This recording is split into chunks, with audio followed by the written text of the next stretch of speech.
Hi everyone, Canoopsy here, and I've been using the iPhone 13 Pro Max for over a week now. The ultimate phone from Apple that takes everything to the highest peak of what it means to be an iPhone. And after my last few days with this device testing it out, I definitely have some thoughts. This is my review.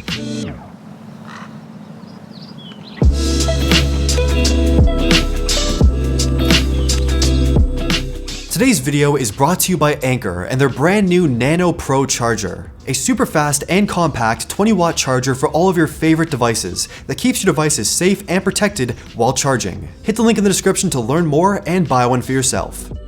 Okay, so first up, the design of this device is almost identical to last year's 12 Pro Max, but that's not a bad thing. For most people buying this device, going from an older iPhone or an Android phone, this will be an upgrade for sure. It is a beautiful phone. Stainless steel frame, frosted glass on the back, it looks and feels incredible. And that frosted back doesn't pick up any scratches, it hides fingerprints, and after a year with my 12 Pro Max, it still basically looks brand new. So this phone will too. The camera module on the back is bigger this year, and we'll discuss why shortly, but the notch up front is actually smaller. It has solid Face ID performance for unlocking your phone, pretty much the same as last year, which was already quite fast, and works almost always as long as you're not wearing a mask. However, despite being smaller, there's really no other added benefits like extra icons or the battery percentage. It just is a smaller notch, and that's it. The new Sierra blue color I have on my unit is definitely growing on me, but my personal preference is still the silver and white Pro Max. It just looks so clean.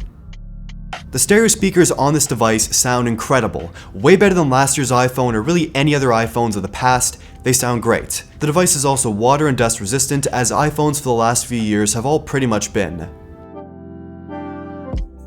Now, this is definitely a big and heavy phone. At this point, I'm used to it because I used the 12 Pro Max last year, but for a lot of people, it's going to be a bit of a transition adjusting to the weight and size of this device. It feels like a lot of phone because it is. It's solid, it feels premium, but it's heavy. It's also a big phone because it has a big screen. It's a 6.7-inch display surrounded by some fairly slim bezels all around, and that display is stunning. It gets super bright and even very visible outdoors and in sunlight. It's beautifully vibrant with accurate colors, everything is sharp, and when watching videos in HDR on YouTube or things that you've shot yourself, you really see the display's full potential. Long story short, it's an awesome display, you're not going to be disappointed. But that's not all. This iPhone has a 120Hz display. That means it's double the refresh rate of all past iPhones that had a 60Hz display. And what that translates to in the simplest of terms is an even smoother experience with this device on the daily. iPhones have always been historically smooth and fast, and things open instantly. This year with 120Hz, everything feels even smoother somehow. Animations are more fluid, things open instantly, scrolling feels smooth, zooming into photos, it's an excellent experience. Now, on the subject of speed and performance, I'm not really going to talk about this point for too long because there really isn't that much to say, and that's a good thing. This device has the A15 Bionic processor, 6GB of RAM, and up to 1TB of storage. And what these specifications translate to is a phone that is stupid fast, and 120Hz only accentuates that speed. You tap something, it opens. Apps stay in multitasking for quite a while without refreshing. There's no lag. Editing videos or photos, no problem. Gaming here and there, it's also pretty smooth. So whether you buy an iPhone 13 or 13 Pro Max, you're getting incredible speed with these devices across the lineup. And these phones are going to stay fast and updated for many years. So if you're wanting a fast phone, you're not going to be disappointed here. Also, this phone and the entire lineup all have 5G support, so they're going to be future-proof for quite a while. And at least here in Toronto with TELUS, 5G speeds have been excellent around the city. This of course varies around the world, but at least you have this support when it rolls out in your area.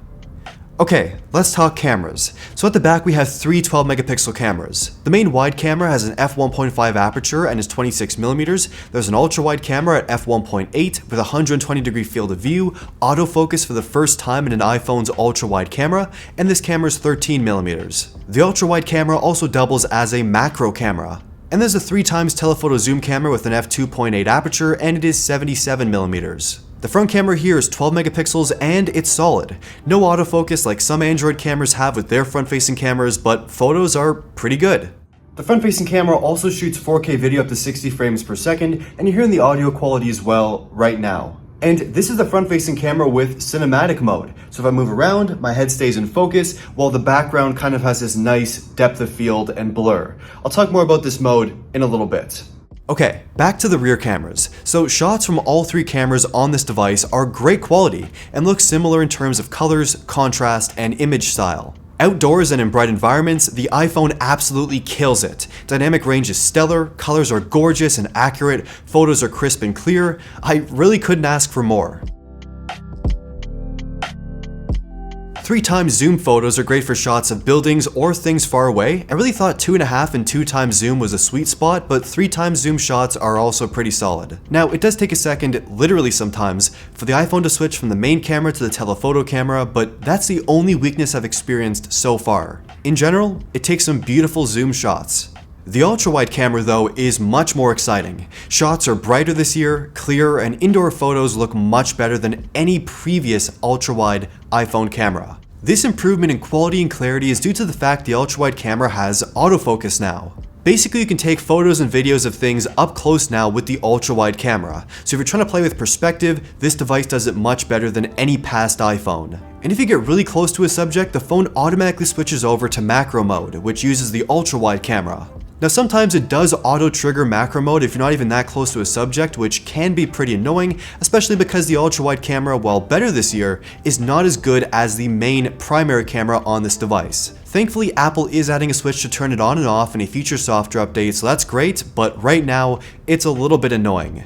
But when I do want to intentionally take macro shots, they turn out incredible. They're detailed, you get some really cool perspectives, it's an awesome feature to finally have on an iPhone. Night shots and low-light photos on this device are also stellar. The phone has bigger sensors across all three cameras that let in more light, and combined with night mode, it takes shots a lot quicker than past iPhones, and these shots retain a lot of detail.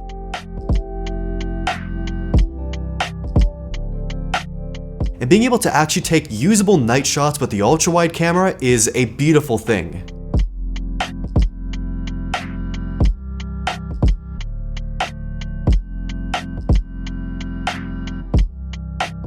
The zoom camera is not amazing in the dark, but I've gotten some usable, decent shots here and there.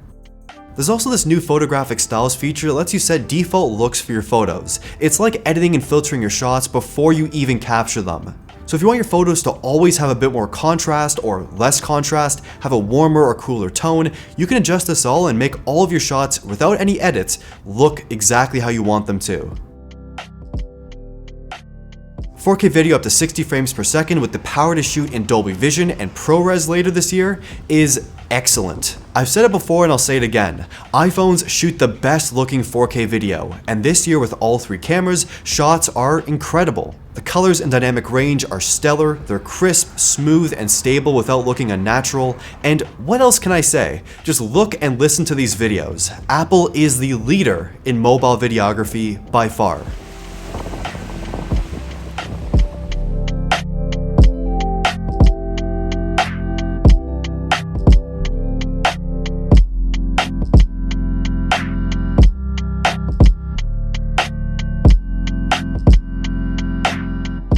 There's also the new cinematic mode feature for the iPhone 13 series, and it's pretty cool. It creates a faux depth of field and background blur for people, cars, and simple objects, but for more complex and strange objects, it does definitely struggle a bit. For my usage, I see it as another creative tool to add to your toolkit. Just like you'd use an ultra-wide or telephoto lens for specific shots and effects, cinematic mode is like having a super bokeh lens like that f.95 lens. It's a great way to highlight certain things in your work, enhance your creativity, and it just looks really cool.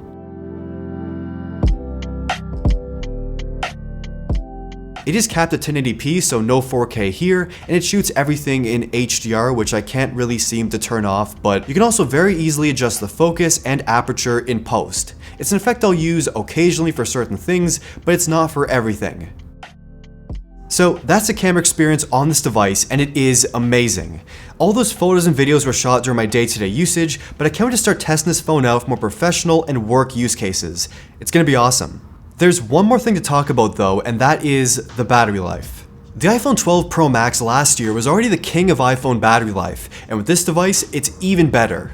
Now, I'm the heaviest phone user I know, and I really push my devices. Throughout my day, I use a mix of Wi-Fi and 5G, I take a lot of photos and videos, reply to emails, I watch videos, take long conference calls, use social media, and this device gets me from around 7 a.m. till around 10 or 10:30 in the evening on most days before I have to stop and charge. Even then, a full day of my usage, the phone is usually at around 10 or 15% before I decide to stop and charge the device. The battery life on the 13 Pro Max is stellar, and if you use your phone a lot like I do, you're gonna love this device. Okay, so the iPhone 13 Pro Max, the ultimate iPhone, and this year that's not an overstatement. It has a beautiful, massive 120Hz display, killer performance, excellent versatile camera setup, awesome speakers, solid, stunning design, and great battery life.